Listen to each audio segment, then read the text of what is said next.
Immediate যেটা মানে interim government তৈরি করা। ইন্টারিম গভর্নমেন্ট তৈরি করার ক্ষেত্রে আমি বৈষম্য মানে বিরোধী ছাত্র আন্দোলন যে ভূমিকা রেখেছে তাদের সম্মানার্থে, তাদের সম্মতি কিংবা মতামতের ভিত্তিতে আমার মনে হয় তাদেরকে তাদের কথা মতো একটা এইবারের মতো আমরা সেই ইন্টারিম গভর্নমেন্ট আমরা করতে চাই। এই মুহূর্তে আমরা যে এইটা পেয়েছি, এটাকে আমরা জাতীয়তাবাদে উদ্বুদ্ধ হয়ে দেশটাকে আমরা রক্ষা করার জন্য আমাদেরকে একটা প্ল্যানিং ক্যালেন্ডার যেতে হবে। আর রাজনীতিবিদ ছাড়া আপনি কোনো সংস্কারই বাস্তবায়ন করতে পারবে না।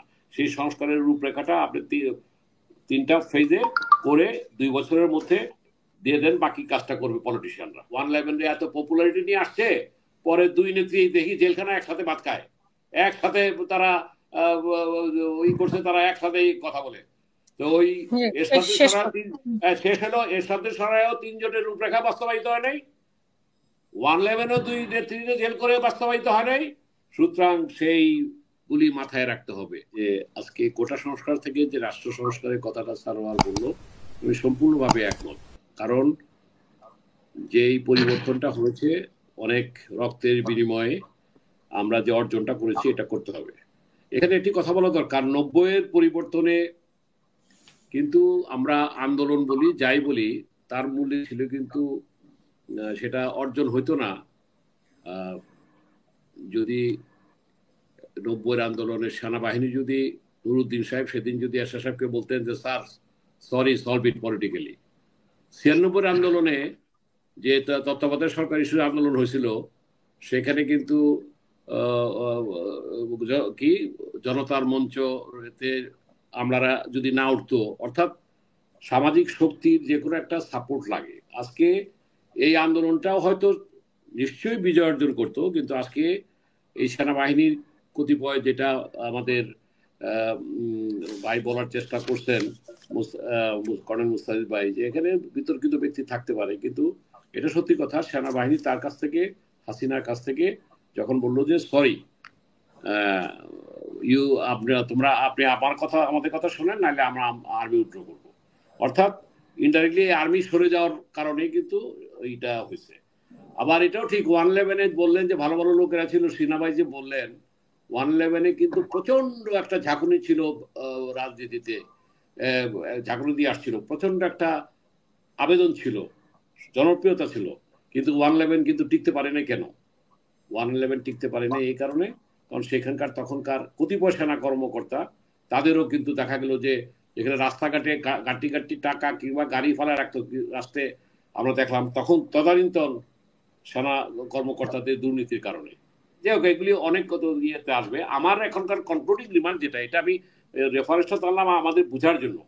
আজকে যে এই দেশপ্রেমিক সেনাবাহিনী বলবো আমি, এর ভিতর কিছু লোক থাকতে পারে, কিন্তু দেখেন এই জেনারেল মুজিবের কথা বললেন কিংবা XYZ এর কথা বলেন, এই কাছের লোকরাই কিন্তু পরিবর্তনের সময় কিন্তু, এটা মুস্তাফিজ ভাই কিংবা মিজান ভাই যারা আছেন তারা ভালো বুঝতে পারবেন, যে ভুট্টো যারে চিফ করছিল জেনারেল জিয়া এসে তারে ফাঁসি দিচ্ছে। আমাদের জিয়াউর রহমান কি বলে এরশাদ সাহেবকে সেনা প্রধান করছেন, এরশাদ সাহেবের পরোক্ষ প্রত্যক্ষ যে যে সমালোচনা থাকতে পারে, পক্ষে বিপক্ষে থাকতে পারে, আজকে কিন্তু সে করতে করে নাই, জিয়া রহমান কিন্তু কিল্ড হয়েছে, ক্ষমতাচ্যুত হয়েছে।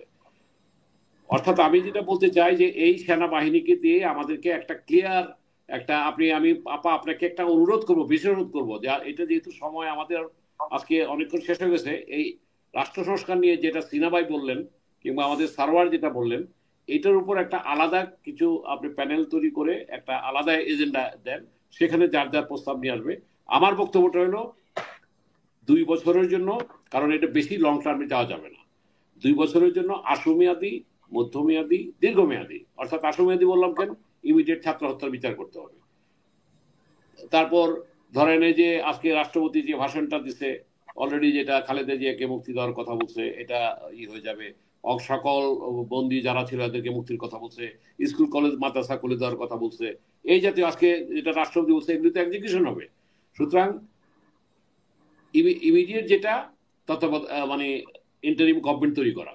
ইন্টারিম গভর্নমেন্ট তৈরি করার ক্ষেত্রে আমি বৈষম্য মানে বিরোধী ছাত্র আন্দোলন যে ভূমিকা রেখেছে তাদের সম্মানার্থে, তাদের সম্মতি কিংবা মতামতের ভিত্তিতে আমার মনে হয় তাদেরকে তাদের কথা মতো একটা এইবারের মতো আমরা আমরা সেই ইন্টারিম গভর্নমেন্ট আমরা করতে চাই। তারপর কিন্তু এই কথাটা যেটা সিনা ভাই বলার চেষ্টা করেছিলেন, আমি ছাত্র ভাইদেরকে অনুরোধ করব, তারাই কিন্তু আগামী দিনের প্রধানমন্ত্রী, আগামী দিনের সংসদ সদস্য, আগামী দিনের মন্ত্রী, আগামী দিনের DC, SP, they should go to their pavilion, they should go to the classroom, এবং সেই সেটা সেই ব্যবস্থাটা করতে হবে। কারণ এখানে যে কথাটা বলার চেষ্টা করছে আমাদের হৃদয় হাসান, যে তাদের বন্ধু থেকে পর্যবেক্ষক বা পরামর্শদাতা, এইটা শুধু এই থাকতে পারে, কিন্তু তারা এই মুহূর্তে অন্য এমন কিছু আশা করাটা ভবিষ্যতের জন্য এটা ভালো হবে না। তো আমি যেটা বলতে চাচ্ছি যে আজকে যে কথাটা আমি বললাম যে হিন্ডন আবার যে বায়ুসেনা, যেটা ইন্ডিয়ান একটা বেজের জায়গা, যেটা আমাদের মুসলিম ভাইয়েরা ভালো বুঝবেন, আমরা সাধারণ মানুষ ওইখানে সেফ হাউসে শেখ হাসিনা আছে।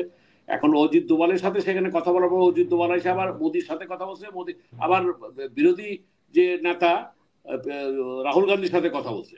আমি তো এই জায়গাটায় মানে আমার কাছে ব্যক্তিগতভাবে আমি ভূ পলিটিক্স, এখানে আমাদের কলিমুল্লাহ ভাই আছেন, সিনহা আছেন, তারা ভালো বলতে পারবেন। আমি একজন সাধারণ রাজনৈতিক কর্মী হিসাবে, সাধারণ মানুষ হিসেবে বুঝি, আমি কিন্তু এখানে কোনো একটা ব্যাড স্মেল আমার কাছে মনে হচ্ছে। সুতরাং এই মুহূর্তে আমাদের জাতীয় ঐক্যটা প্রয়োজন। অর্থাৎ কনক্লুডিং রিমার্কসে আমি যেটা বলতে চাই, স্বাধীনতার সপক্ষে এই মুহূর্তে আমরা যে এইটা পেয়েছি, এটাকে আমরা জাতীয়তাবাদে উদ্বুদ্ধ হয়ে দেশটাকে আমরা রক্ষা করার জন্য আমাদেরকে একটা প্ল্যানিং ক্যালেন্ডার যেতে হবে। আর রাজনীতিবিদ ছাড়া আপনি কোনো সংস্কারই বাস্তবায়ন করতে পারবে না। সেই সংস্কারের রূপরেখাটা আপনি তিনটা ফেজে করে 2 বছরের মধ্যে দিয়ে দেন, বাকি কাজটা করবে পলিটিশিয়ানরা। পলিটিশিয়ান ওর বাইরে যেতে পারবে না। অর্থাৎ এই জিনিসটা যদি এখন পুরো দায়িত্বটা যদি এখন এই ইন্টারিম গভর্নমেন্টকে দায়িত্ব দেওয়া হয়, এই পর্যন্ত কিন্তু রাজনীতিবিদরা ওয়েট করবে না। অর্থাৎ রাজনীতিবিদরা আজকে যেমন এখানে যারা গেছিল বঙ্গভবনে, ঠিক তেমনি ভাবে আজকে সেই মানে অন্তর্বর্তীকালীন সরকার সবাইকে ডেকে নিয়ে বসে যে আমরা এই করতে চাই, আমরা এত দিনের মধ্যে 2 বছরের মধ্যে এই করব, বাকিটা আপনারাই করবেন। তাহলে একটা জাতীয় ঐক্যমত তৈরি হবে, একটা সমঝোতা তৈরি হবে। আপনারা এখানে কিন্তু আমি বারবার বলছি, আমাদের একটা জাতীয় সনদ দরকার, একটা সমঝোতা দরকার। সংস্কার প্রতিটা ক্ষেত্রে, প্রশাসনিক ক্ষেত্রে, আইনের ক্ষেত্রে, রাষ্ট্র পরিচালনার ক্ষেত্রে, রাজনৈতিক সংস্কৃতির ক্ষেত্রে, গণতান্ত্রিক বিধি ব্যবস্থার ক্ষেত্রে, এবং আমাদের শিক্ষা ব্যবস্থার ক্ষেত্রে আপনি কোন জায়গাটা ধরবেন, এটা করতে গেলে তো অনেক লম্বা প্রসেস।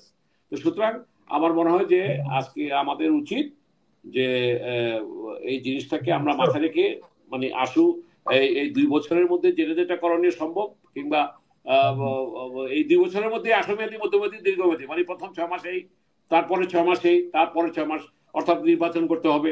সুতরাং এইভাবে ভাগ করে, ক্যালেন্ডার ভাগ করে আমার 3টা ফেজে আপনার কাজটা করলে আমার মনে হয় করবো। এখন যদি মনে করেন ওই যেটা সারোয়ার বলার চেষ্টা করছে, কিংবা আমাদের ইয়ে সিনা ভাই বলার চেষ্টা করছে সব কাজ এই সরকারকে দিয়ে করবেন, নো।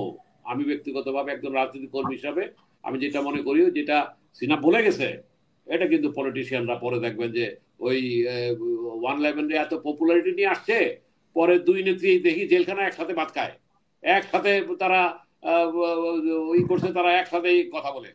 তো ওই শেষ হলো এরশাদের সরাইও 3 জনের রূপরেখা বাস্তবায়িত হয় নাই, 111ও 2 নেত্রী জেল করে বাস্তবায়িত হয় নাই। সুতরাং সেইগুলি মাথায় রাখতে হবে। মাথায় এই কারণে রাখতে হবে যে একটা সুন্দর একটা জিনিসটা আমাদের সংস্কারের যে রূপরেখা করতে হবে, এবং বাকিটা মেইন কাজটা কিন্তু রাজনীতিবিদদের করতে দেওয়া উচিত, এবং সেটা একটা স্বচ্ছ, সঠিক, গ্রহণযোগ্য, আমার ভোট আমি দেবো, যাকে ভালো মনে করি তাকে দেবো, সেখানে সততা এবং মেধাভিত্তিক একটা রাজনৈতিক প্ল্যাটফর্ম তৈরি হবে, তাদের উপর ছেড়ে দেন। ধন্যবাদ। এটি